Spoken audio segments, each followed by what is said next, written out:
ہم فلسطین کے یتیم اور بے سہارا بچے ہیں، نہیں معلوم ہم مزید کتنے دن زندہ رہیں گے۔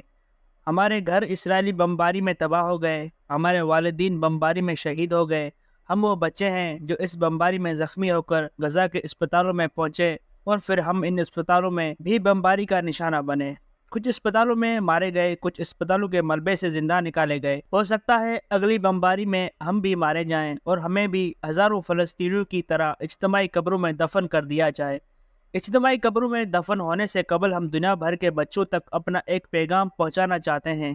ہم یہ پیغام بچوں تک اس لیے پہنچانا چاہتے ہیں کہ ہم دنیا بھر کے بچوں کو اپنی طرح بے گناہ سمجھتے ہیں۔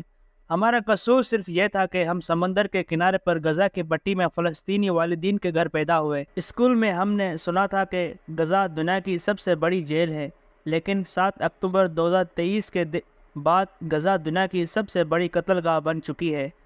ہم نہیں جانتے کہ 7 اکتوبر کو اسرائیل پر حماس کے حملے میں کتنے بچے مارے گئے تھے، لیکن ہم نے اپنی آنکھوں کے سامنے اسرائیلی بمباری سے ہزاروں بچوں کو مرتے دیکھا ہے۔ مرنے والے فلسطینی بچوں میں سے اکثر ایسے تھے جنہوں نے ابھی بولنا بھی نہیں سیکھا تھا۔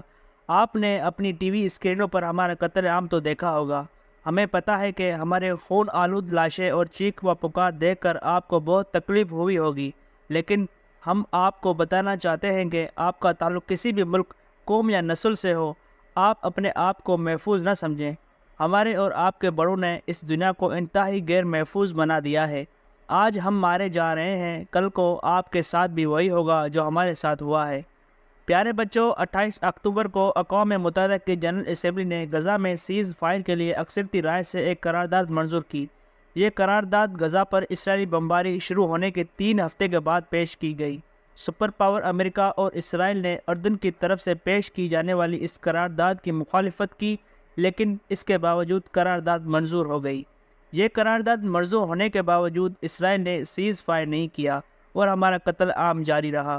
7 اکتوبر سے 28 اکتوبر کے درمیان 3 ہفتوں میں ہم نے وہ کچھ سیکھ لیا ہے جو آپ اگلے 30 سال تک کسی درس گاہ میں نہیں سیکھ پائیں گے۔ ان 3 ہفتوں میں بہت سے مذہبی رہنماؤں، یونیورسٹی کے پروفیسروں، ڈاکٹروں اور نرسوں کے ساتھ ہم نے کھلے آسمان تلے رات گزاری ہے۔ ان تاریک راتوں میں اسرائیلی بمباری کے گھن گرج نے ہمیں یہ سکھایا کہ تشدد سے مزید تشدد جنم لیتا ہے۔ ہمیں الاہلی عرب اسپتال کا وہ مسیحی پادری آج بھی یاد ہے جو اپنے چرچ سے ہمارے لیے پانی کی بوتلیں لایا۔ اس نے ہمیں فلسطین کی تاریخ بتائی۔ اس نے بتایا کہ فلسطین ارض انبیاء ہے۔ مسلمان، مسیحی اور یہودی اہل کتاب ہیں، لیکن یہ اپنی اپنی کتاب سے ہدایت کے بجائے کتاب کے نام پر ایک دوسرے سے لڑے جا رہے ہیں۔ ہمیں وہ مسلمان عالم دین بھی یاد ہے جو تمام دن اسرائیلی بمباری میں شہید ہونے والے فلسطینیوں کے جنازے پڑھا کر تھک چکا تھا۔ اسے فرصت ملے تو اپنی زخمی پوتے کو لے کر ہمارے پاس آ بیٹھا اور مسیحی پادری کی گفتگو سننے لگا۔ پھر مسیحی پادری اور مسلمان عالم نے آپس میں گفتگو شروع کر دی۔ دونوں ایک دوسرے کو بتا رہے تھے کہ سرزمین فلسطین پر یہ پہلا قتل عام نہیں ہے۔ مسلمانوں اور صہیونی یہودیوں میں اختلاف کی وجہ ہیکل سلیمانی ہے۔ یہودی اسے اپنا مقدس مقام سمجھتے ہیں اور مسلمان اسے اپنا مقدس مقام سمجھتے ہیں۔ یہودیوں کا خیال ہے کہ مسلمانوں نے ان کے مقدس مقام پر مسجد تعمیر کی، لیکن مسلمانوں کو دعویٰ ہے کہ یہاں مسجد پہلے سے موجود تھی، جیسے کہ خانہ کعبہ بھی ظہور اسلام سے پہلے موجود تھا۔ مسجد اقصیٰ کے معروف نسبت حضرت سلیمان علیہ السلام کے ساتھ ہے۔ ان کا محل یہاں موجود تھا جو ہیکل کہلاتا تھا۔ بعض روایت کے مطابق اس محل کے اندر ان کی عبادت گاہ بھی موجود تھی۔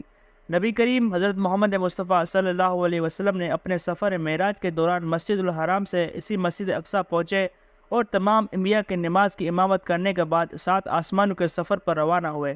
قرآن مجید کی سورۃ الاسرائیل گواہی دیتی ہے کہ یروشلم پر مسلمانوں کے قبضے سے پہلے یہ مسجد وہاں موجود تھی۔ ایک حدیث کے مطابق نبی کریم نے فرمایا کہ زمین پر سب سے پہلی مسجد مسجد الحرام بیت اللہ ہے اور دوسری مسجد اقصیٰ ہے جو پہلے مسجد بننے کے 40 سال بعد وجود میں آئی۔ مسجد اقصیٰ مسلمانوں کا قبلہ اول ہے۔ پہلے مسلمان مسجد اقصیٰ کی طرف رخ کر کے نماز پڑھتے تھے، پھر خانہ کعبہ کی طرف رخ کر کے نماز پڑھنے کا حکم آیا۔ مسلمانوں نے حضرت عمر فاروق کے دور میں بیت المقدس کو فتح کیا تو یہاں پر ایک باقاعدہ مسجد تعمیر کی گئی۔ صلیبی جنگوں میں عیسائیوں نے اس پر قبضہ کر لیا، لیکن صلاح الدین ایوبی نے اسے واپس لیا۔ 1914 میں پہلی جنگ عظیم شروع ہوئی تو ترکی نے برطانیہ کے خلاف جرمنی کا ساتھ دیا۔ برطانیہ نے کچھ عرب حکمرانوں سے وعدہ کیا کہ اگر وہ ترکی کے خلاف ان کی مدد کریں گے تو مشرقی وسطی خلافت عثمانیہ ختم کر کے عربوں کے حوالے کر دیا جائے گا۔ دوسری طرف برطانیہ نے یہودیوں سے کہا کہ اگر وہ جنگ میں برطانیہ کی مالی امداد کریں گے تو انہیں فلسطین کی جگہ اسرائیل بنا کر دیا جائے گا۔ 1917 میں برطانوی وزیر خارجہ آرتھر جیمز بلفور نے یہ اعلان کر دیا کہ یہودیوں کو فلسطین میں وطن دیا جائے گا، لیکن عرب شیخ کو سمجھ نہ آئی۔ دوسری جنگ عظیم کے بعد برطانیہ نے فلسطین میں یہودیوں کی آباد کاری شروع کی اور 29 نومبر 1947 کو اقوام متحدہ سے قرارداد منظور کرا دی، جس کے تحت فلسطین اور اسرائیل کے نام سے دو ریاستیں قائم ہونا تھیں، جبکہ بیت المقدس کو بین الاقوامی نگرانی میں دینا تھا، کیونکہ یہ تین بڑے مذاہب کے ماننے والوں کے لیے مقدس جگہ تھی۔ اسرائیل نے بیت المقدس پر قبضہ کر کے اقوام متحدہ کی قرارداد کی خلاف ورزی کی۔ اسرائیل کی طرف سے فلسطینیوں کو پہلی دفعہ نیست و نابود کرنے کی کوشش نہیں ہو رہی۔ یہ کوشش پہلے بھی کی گئی لیکن کامیاب نہ ہوئی۔ 1969 میں ایک یہودی کی طرف سے مسجد اقصیٰ کو نظر آتش کرنے کی رد عمل میں اسلامی ممالک کی تنظیم OIC تشکیل دی گئی، جس نے 2023 میں غزہ کے قتل عام میں صرف مذمتی قراردادیں منظور کی۔